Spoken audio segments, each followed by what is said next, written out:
What's up, guys? So it's Ryan. I'm at the shop. As you can see, you got the little WRX behind me, got the M5 over there, and some other stuff. I'll give you guys a little tour here in just a second, but I haven't really posted much. All the Corona stuff has been pretty crazy. I'm trying to get my house up for sale. As you can tell, haven't even been able to get a haircut or a beard trim because it's just been crazy. Everything's all packed up. It's just been nuts. So yeah, I figured give you guys kind of an update on what's been going on and kind of what I'm up to and all that other stuff. So let's start off with a little quick, super quick shop. As you can tell, the shop is pretty good size. I do have, unfortunately, this is almost all. There's definitely some camping stuff I got to put back there, but this is most of the stuff I have left over from the house. Got a nice little couch here just to kind of chill right next to the old Prelude. You know, the Prelude's chilling here, making a mess, waiting for a little B-Series. You could definitely probably hear the wind coming up against the doors and stuff like that. I just have the little E36 pulled out right now. Got the Silly Accord, got the M5 looking all sorry, and of course the Subaru that's still running. Just trying to get, basically once I get the little house set up and stuff, well, pretty much the rest of the way moved in here, which I'm getting pretty close, and I'll be chipping away at the garage.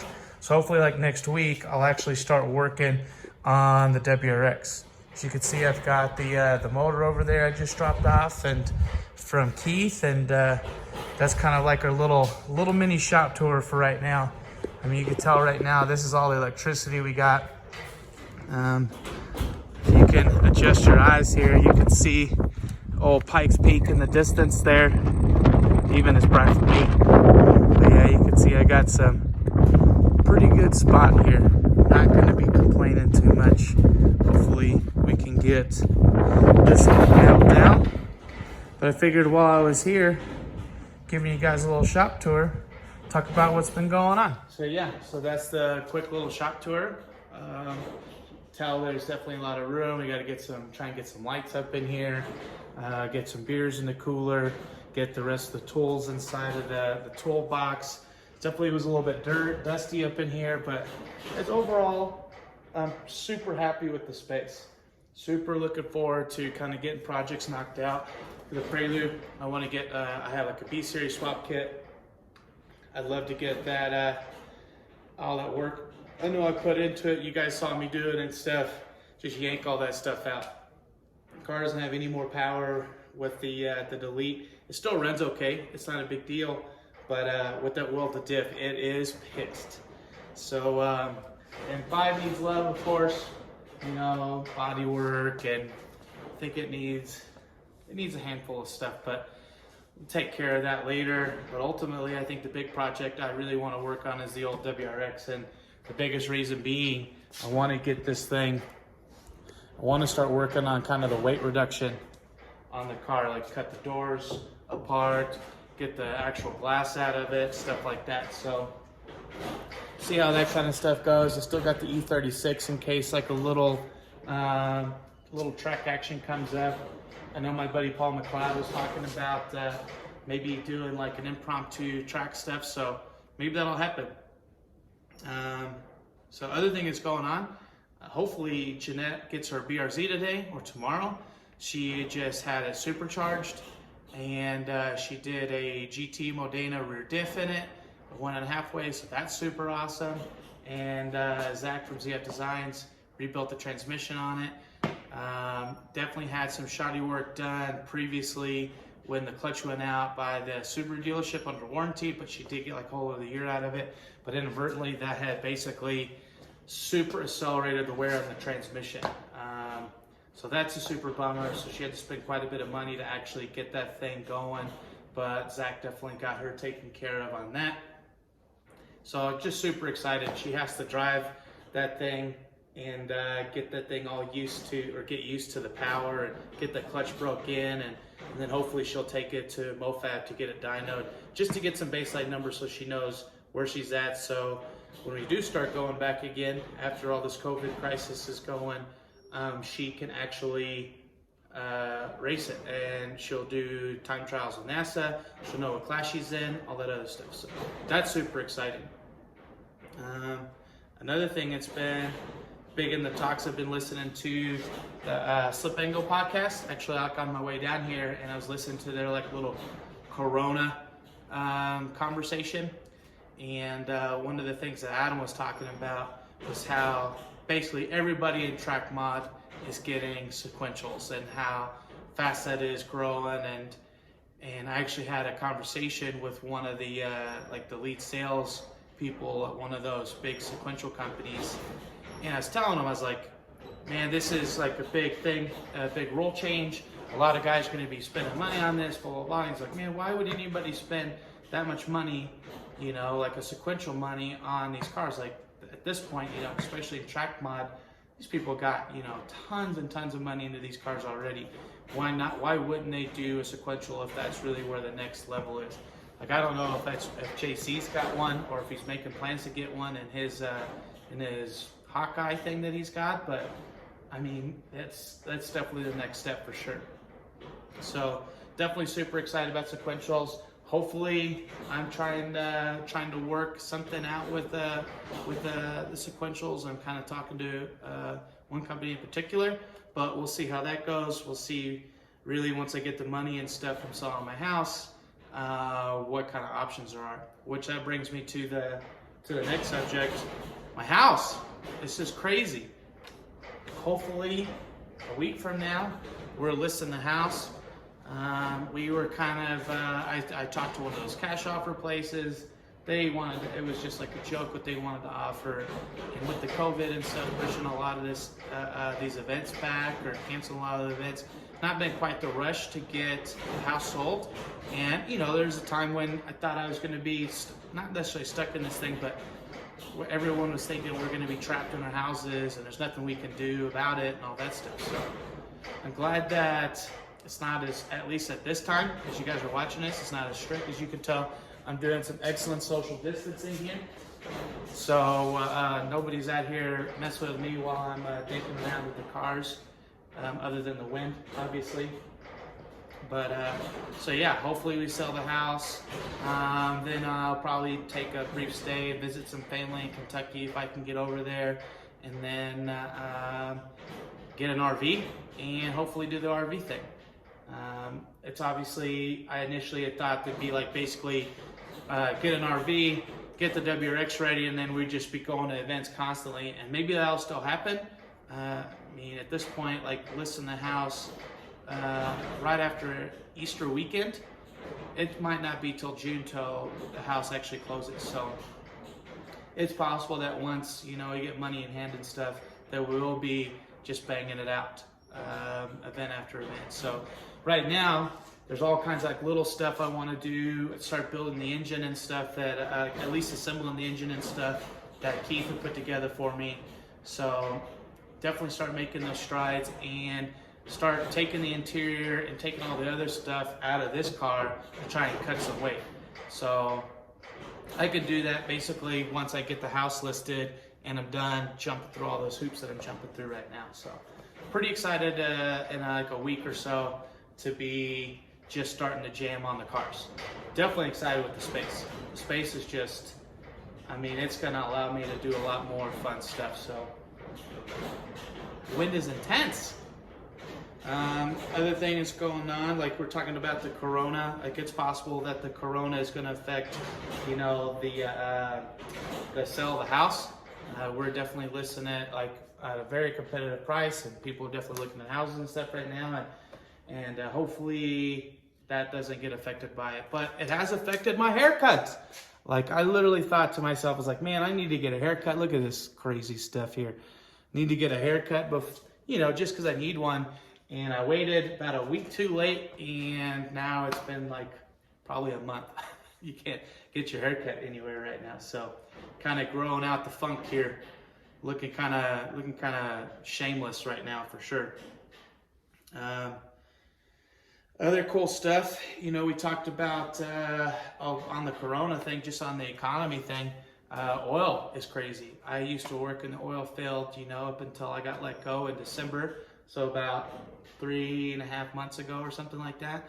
And right now, like all my buddies are struggling with the oil, who are in the oil field. So it's been good because gas prices have been low, and that's been a big thing between Russia and Saudi Arabia and all that other nonsense. But it's kind of nuts to think that, you know, you think about it like your ex-girlfriend, like, man, I hope she gets, you know, long in the tooth and she gets all fat and ugly and, you know, marries, you know, it's just miserable, you know, when you part ways. But at the same time too, you know, I have a lot of buddies and a lot of friends that work at Halliburton, and I've already seen people getting laid off today already, like locally. So kind of crazy at the oil field right now. So hopefully that economic aspect, especially with my proximity at the house and stuff, hopefully that's not affected too bad. We'll just find out. We'll just have to see how that goes. So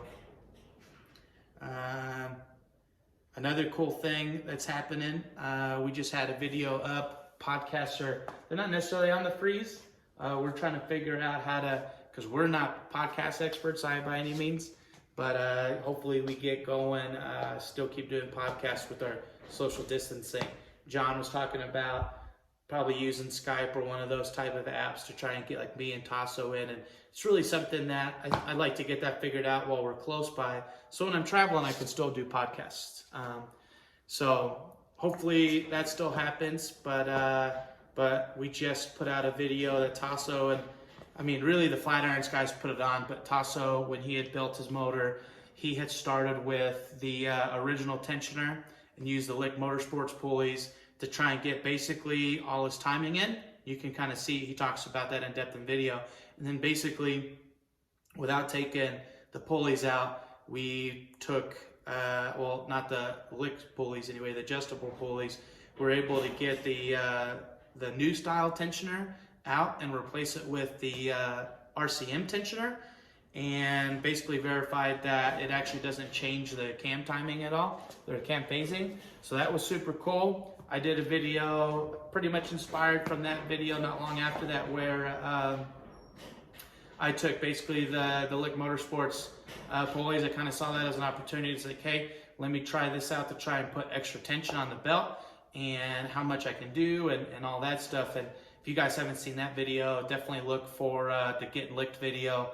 But I mean, from the fallout of that, other than the pulleys being pretty noisy, which they do get kind of loud, we did Coda, you know, no problems with Coda. I've driven the WRX actually around quite a bit. I think we got like, please hold.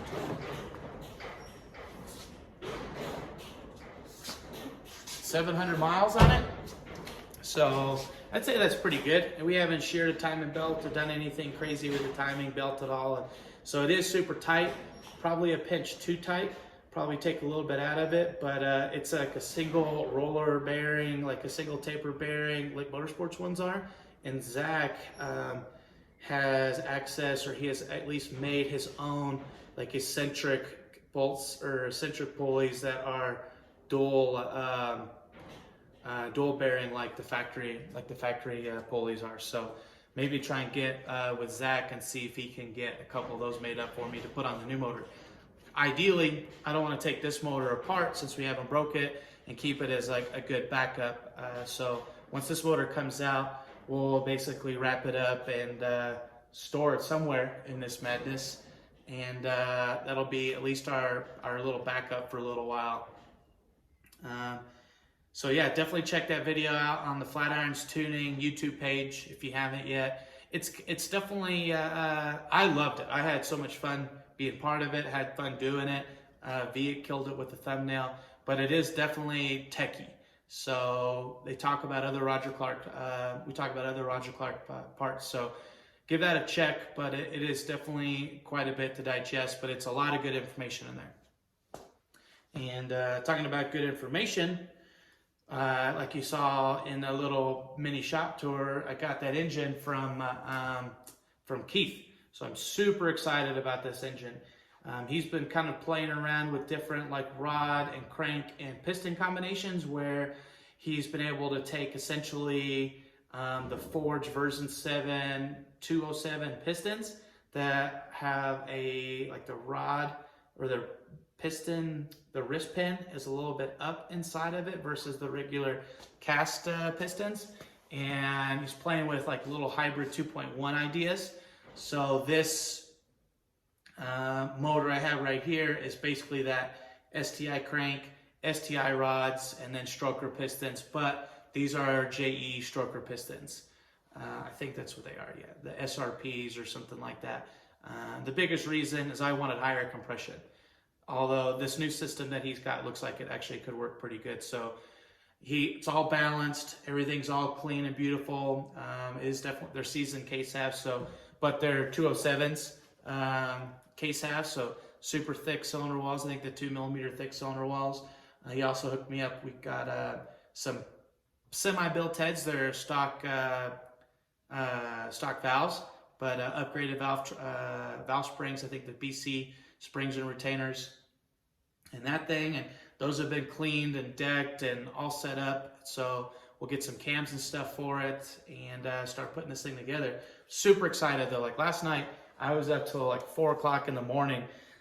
I just couldn't stop thinking about it. Like Jeanette, I was talking to her about it being up so late, and she was like, "Are you all worried and stressed out about your house?" I'm like, no, I'm like so excited about the WRX and having the toolbox and stuff at the shop, and you know, all that stuff has just got me super jazzed and super pumped, super excited, and just excited to be putting the time and stuff into it. So looking at head gaskets, I'm a hardcore. I really like those Cooper ring head gaskets, the Athena style. It's definitely going to drop our compression a little bit, but I think they're 9.4, 9.6 to 1 compression ratio right now, so it'll still be over the 9s, but not down in the 8, so that's good.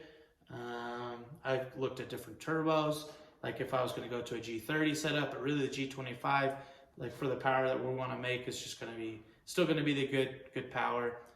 Dry sumps, I should start getting some of the Roger Clark Motorsport dry sumps in soon. I'm excited about actually taking that out of the box and really getting to touch and see and look at all the aspects of it, like really see what the kit comes with. It's a 4-stage kit, so they ditched the 3 and the 5-stage kit, and really the 5th stage of the 5-stage kit was for turbo return if you're going to do like a lower mounted turbo.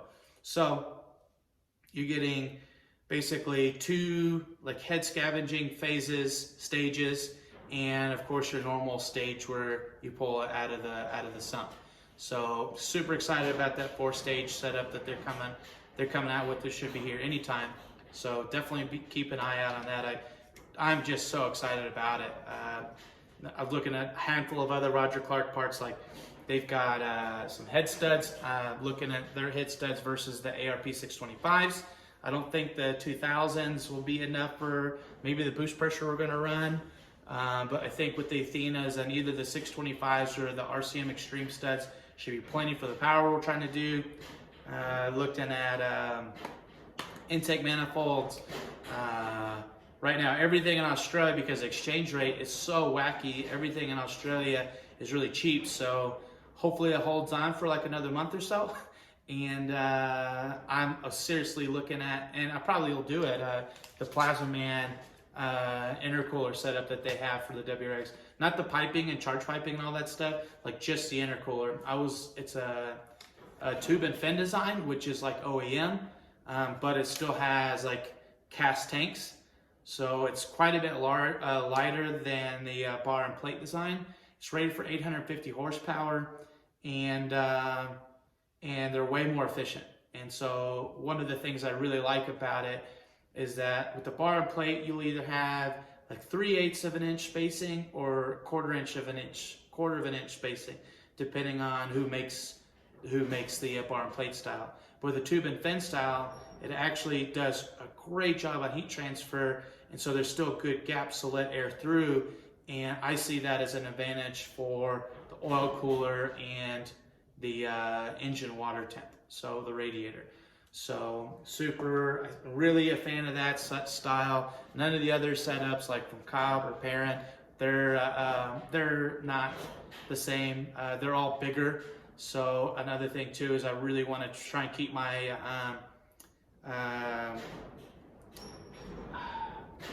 cubic inches, you know, the size, like actual interior size, like as big, just as big as it needs to be. Like any bigger than that, then it's kind of a a waste in boost. Like, it's going to make it feel laggy. They have like a 70mm and a 76mm option for inlet size, so definitely would want to go with the smaller inlet size. And then run in a reverse intake manifold.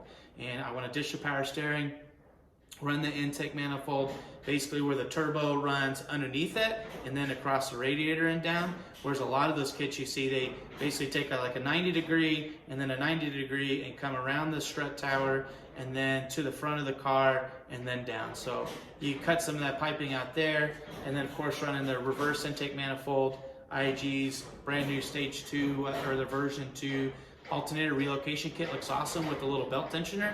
Super into that. I love that.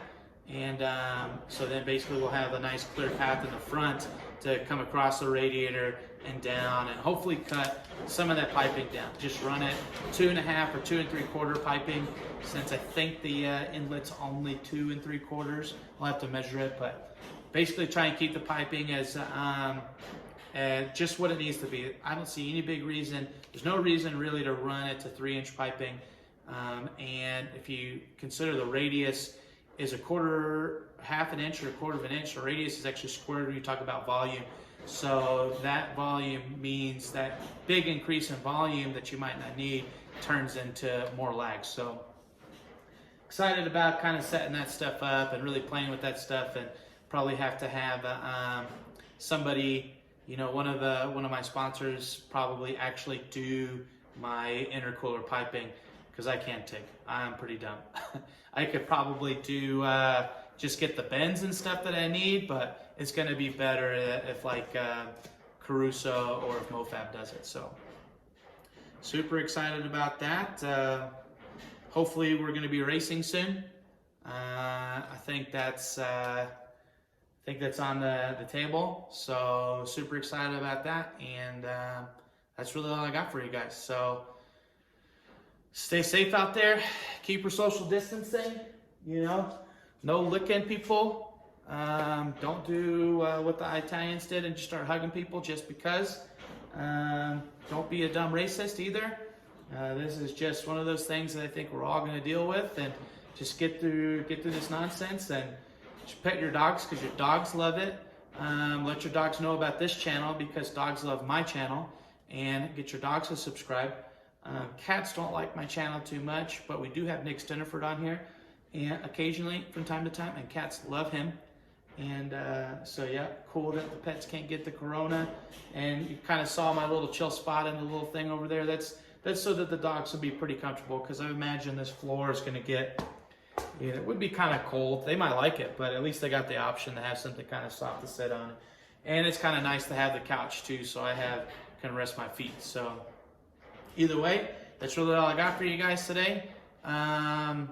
Hopefully, as I start doing work on this car and start moving shit around and stuff, we'll definitely get some video and see what kind of improvements I got in mind for the shop. And hopefully it'll turn into a big crazy class fire. But I do have a fire extinguisher over yonder. I've learned my lesson. I don't fuck around. I got fire extinguishers still at the house, because you never know what kind of crazy shit is going to happen. But I'll probably have all my fire extinguishers back here. So super excited to see what we got coming up, and super excited to sell my house and see you guys at the racetrack. And everybody message Adam Jabay and tell him, why isn't Ryan at the Midwest Festival? That's what I'm saying. All right, see you guys. Thanks for coming in.